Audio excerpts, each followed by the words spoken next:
Hello, I'm gonna go over the cam zones because that's something I currently don't even have any documentation over.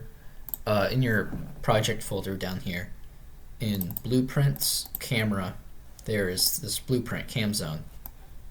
I'll go ahead and place one here. These can be really useful because you can set certain rules for the camera to follow inside of this bounding box here.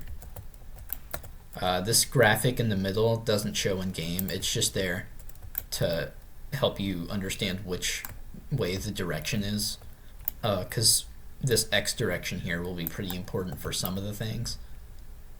I'll just go ahead and place one right here. And how we edit the properties of this will be here in your details panel. Pretty much all in here.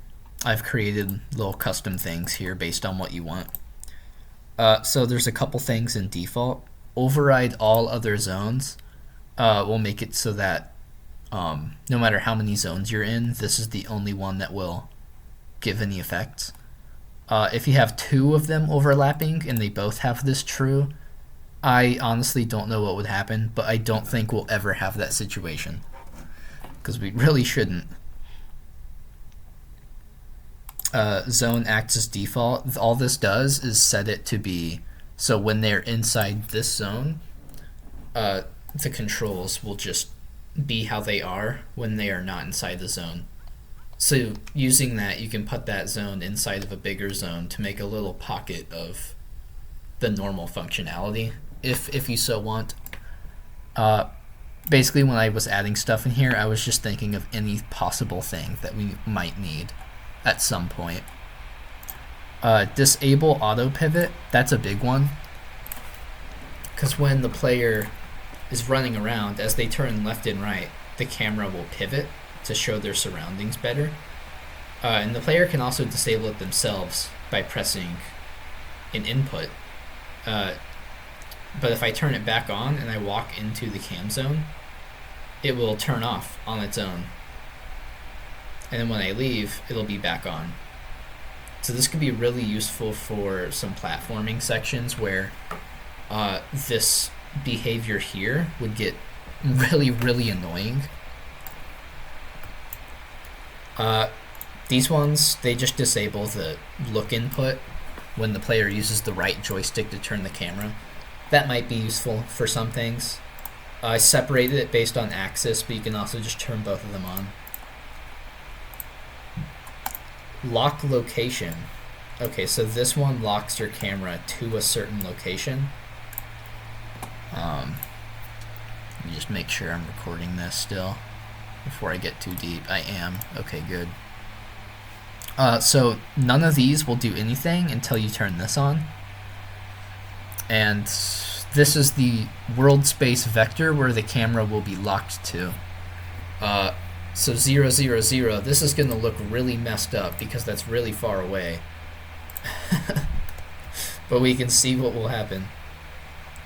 Yep, it just instantly snaps. And if you don't want it to instantly snap, there's this transition option and a transition multiplier for the speed of the transition. So if we were to just leave the speed at 1 and walk back over there, we now have a transition to that point. Really interesting. We could probably also add some sort of trigger for this too, so it's not just a cam zone, but can also be as like a one-time trigger. I should probably make a game object for that. I'm gonna move this a little closer so we don't have to run as far every time. Yeah, just like right there.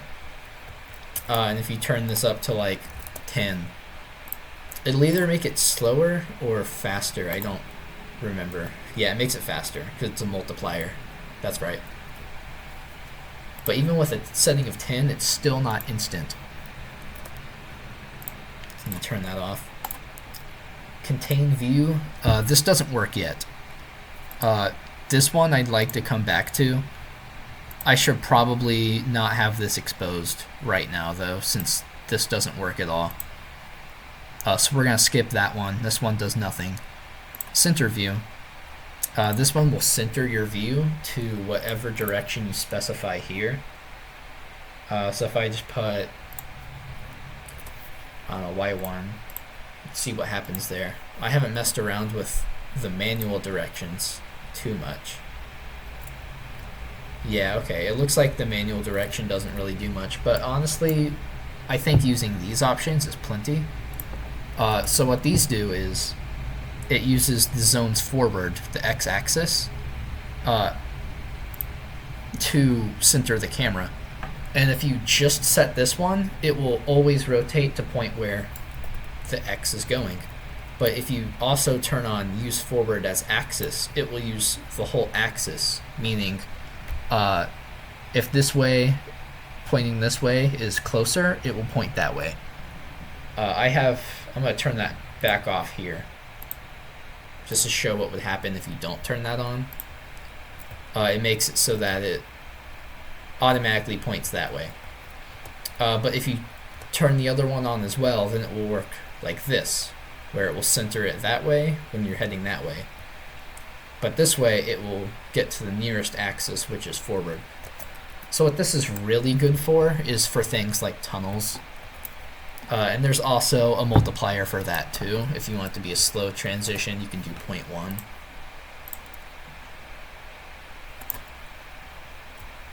That's a really slow transition, but I think what I'll also do is, well, I guess it already does it. Yeah, if the player moves, it'll cancel the transition. Just they can choose to ignore it if they want. Spring arm. Basically, you can subtract or add to it. So if I add 1,000 and I step into it, well, I guess I spawn in it, but if I step into it, the spring arm will come out, and if you leave, it'll go back to normal. And if you do negative like 300, it'll zoom in, and when you leave, it'll zoom back out. So that can do a whole lot. And if you want to disable this, you just put it to 0. Collision change. See, this is an interesting one that might have a use somewhere. So what this does is, when they're in the cam zone, the collision for a specific object will no longer affect the camera. So if I pick that, and then I walk in here, this object will no longer affect the collision of the camera. I figured this might be useful for certain situations. If you leave the cam zone, it will affect it like normal. I am going to clear that though. I think that's about it for the cam zones. These will need a lot of experimentation to implement them in ways that really fit the level. I put a few of them in this test environment, but some of them don't work well. So like right here, people can wall jump here, so I disabled the auto pivot of the camera inside of this zone. Because when you're trying to wall jump and the camera's rotating, it's awful. I don't think I did that here. I probably should have if I didn't. Okay, I did. But I also made these center view, which I think might have been a mistake. Because sometimes it looks nice, other times it doesn't. I'll kind of go over there and show it off. You see right here, the camera's just acting as normal. Nothing really interesting with the cam zones is happening here. There is a cam zone right here. I think all that does is disable the collision for that, but it's not doing anything since I added a new camera system, so that's just kind of vestigial. But right here, the auto pivot's turned off so that people can wall jump and not have to like worry about it. And then this has the center in it, which I mean, for just like walking through it, it's nice that it automatically guides you around the corners, but Side effect being if you were to jump in it from the top at like a weird angle, it can like jerk your camera around.